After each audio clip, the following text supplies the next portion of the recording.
I'm going to be doing a review about the game Keyper. You notice I'm surrounded by a lot of other games, such as Vinos,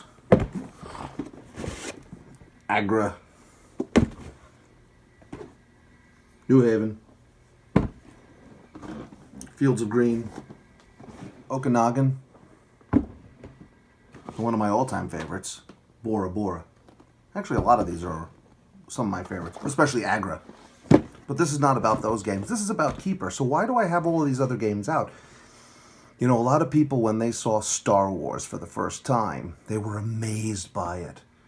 And that's my feeling when I played Keyper. I immediately was taken in by it. And every successive game, I think it's greater and greater and greater. And then, of course, just like with Star Wars, people said, well, you know, there's 2001: A Space Odyssey. That was a big influence. You could see images from it. And Flash Gordon. And they started to try to say, well, this thing is actually taken from a lot of other... That's fine. Because often influences come together. Things don't exist in a vacuum. Artists, and this is a piece of art. This game is a piece of art. It is brilliant.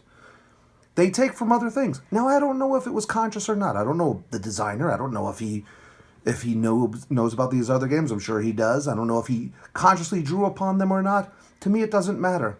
There are so many ideas that come together in this game in such a magnificent way, it doesn't matter that one game can be explained by another one. Let me tell you what I mean. For example, in the game Agra, you can take a lot of extra actions or getting a lot of extra benefits by laying your people down. You put down characters in your color, and then you could lay them down and get a meditation, which is a way of getting a bonus action. And you could do that all throughout the game, and it's one way of generating more stuff. Well, in Keyper, you lay down people, and there's a lot of different ways of laying them down and joining and being able to get extra stuff, especially later on in the game when your turn is more or less winding down. You can squeak out some extra things that you need. But they feel different.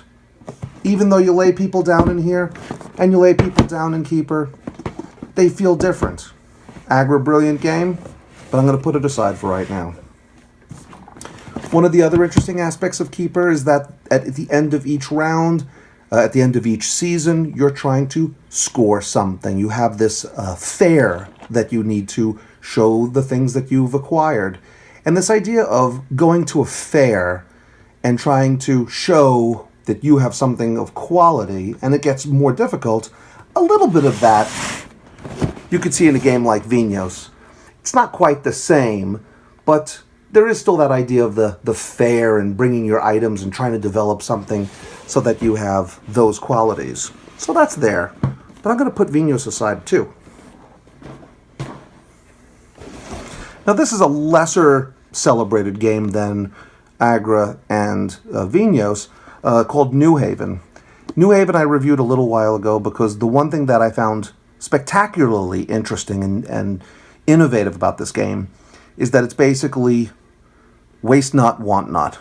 You are gathering materials, and if you can't use them on your turn, well, now you look to your left and the next person has a chance to use them. And if they don't, then the next person. And so forth.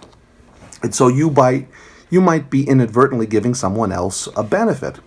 Now in Keyper, this also occurs, where you play an action and then you look to your left and you say, do you want to join? Now here's the thing. It feels different. In fact, it is completely different.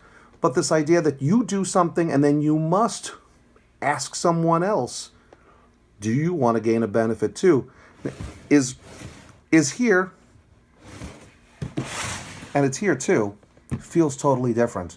Because here you always have to wonder, well, if I give someone else this benefit, I'm getting the benefit too. So maybe, well, then I'm putting my guy over there. Maybe I won't take that.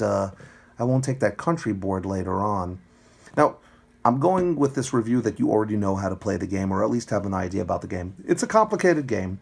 It's rated around a 3.5 complexity level or weight on Board Game Geek, and I think that's about right. The game, once you understand it, goes pretty quickly. There's a little bit of a steep learning curve, especially wanting to know which buildings you want to acquire and then build, because that determines strategy, and that's a big tactical aspect of the game. You can go in saying, I'm really going to be trying to build farms and animals, and then some tiles come out that say, you know what, let me try something else. Deep strategy, but also a nice tactical element. This idea of sharing the wealth. This is also not a greatly celebrated game, but I think it's a quite good one. Okanagan, or Okanagan, however you pronounce it.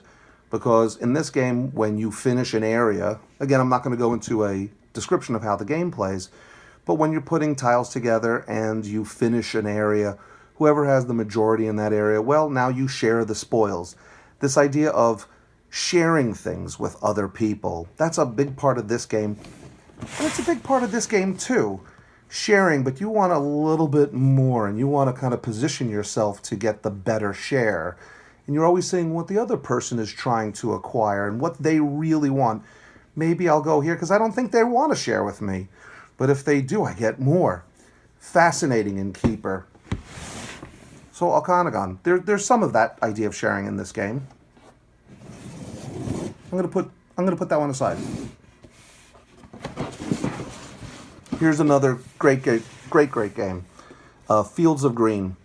And in this one, of course, the theme is similar in that you're farming and so forth. This one's more like a modern farm and equipment and so forth. But here, one of the aspects is that it also really makes a big difference as to where you're placing your items, where you're placing your tiles, where you're placing your buildings, because they'll interact with one another. And although that's not always the key element in Keyper, and there's a lot of ways of scoring in this game that you may not worry about where you're putting your buildings. Those starting buildings that you have with telling you where, you'll get extra points depending on what's around it. And there are some other buildings that come out later in the game. You see that in both of these. There's a little similarity, but again, the feel is totally different in this one, and it's brilliant.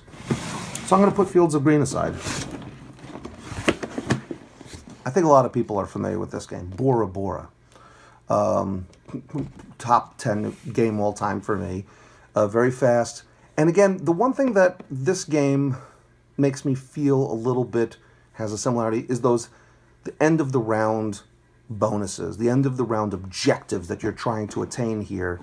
You're trying to do so many different things in this game to gain points, but you also have to keep a kind of a little bit of a mind on what those end round objectives are, because you have 6 rounds in this game. You only have 4 rounds in Keyper. But in this one, again, those end round objectives kind of may steer your strategy just a little bit. Maybe I'll go for this because I get that end of the round objective tile scored. And of course in Keyper, at the end you have those fairs. And in the winter, and you can get more fairs. The more fairs will come out, and you can try to acquire another fair to exhibit more of your things more than other people. So there's a little bit of Bora Bora that I see in this game, but it feels different in this one once again.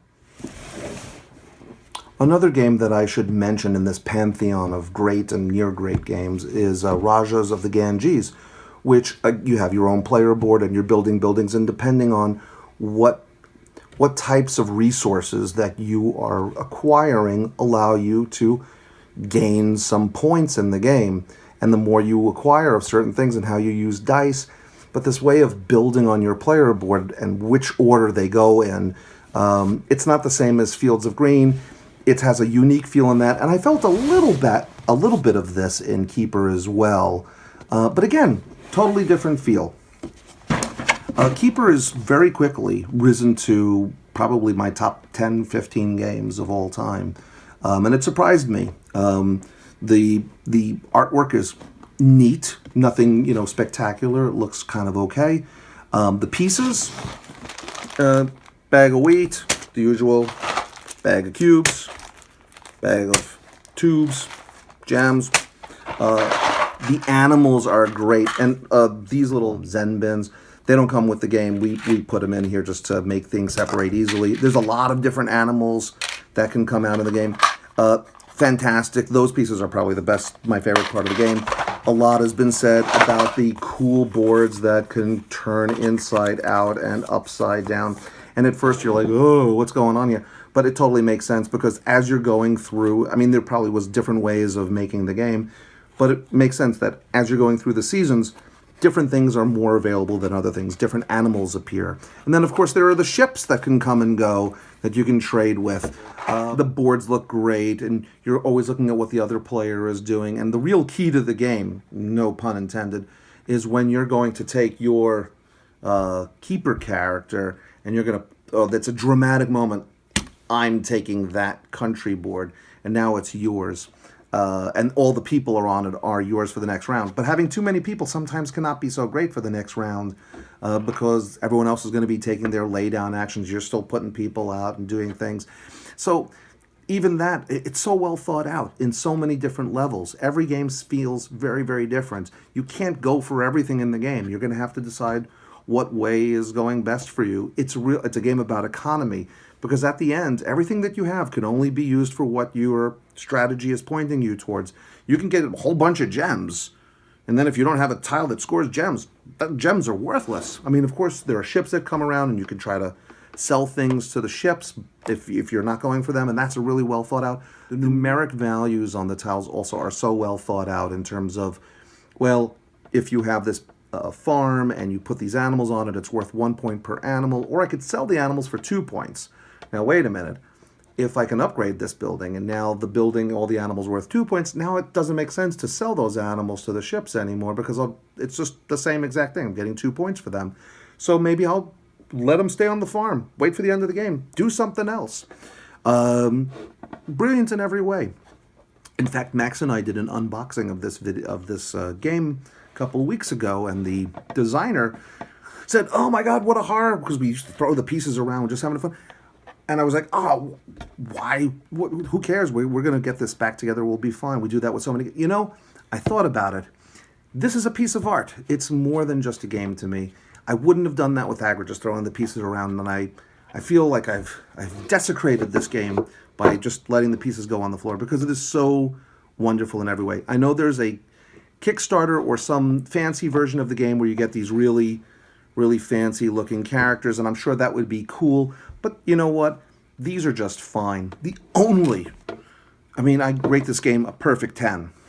The only thing that maybe makes it a 9.9 is your Keyper piece. And some of your keeples. They're meeples, but they like to be called keeples.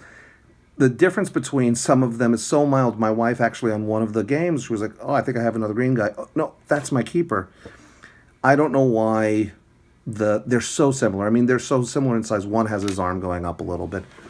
What could have easily been done, and to me this was the simple solution, isn't get rid of this guy. I would get rid of him and just replace him with a disc in the color, and maybe almost like you have in Istanbul. You have those little tubes, and they have stickers. Then it's very clear. This is what says, now that country board is mine, rather than this guy. I mean, we haven't done a replacement yet, but I would probably do it. Another thing is that the instructions are a little bit dense. And if you watch a playthrough video or someone teaching the game, just a little bit, it helps. And a little shout out to Game Rules website, because that is brilliantly described, and it really, really gives you a good way of learning the game. So a shout out to them. But between the two, I don't mind the rule book at all. It's very explanatory. It's almost, I call it like a reference manual, because all of the buildings, it's very easy not to know what, all the buildings are in the game. And so there's a nice reference manual at the end.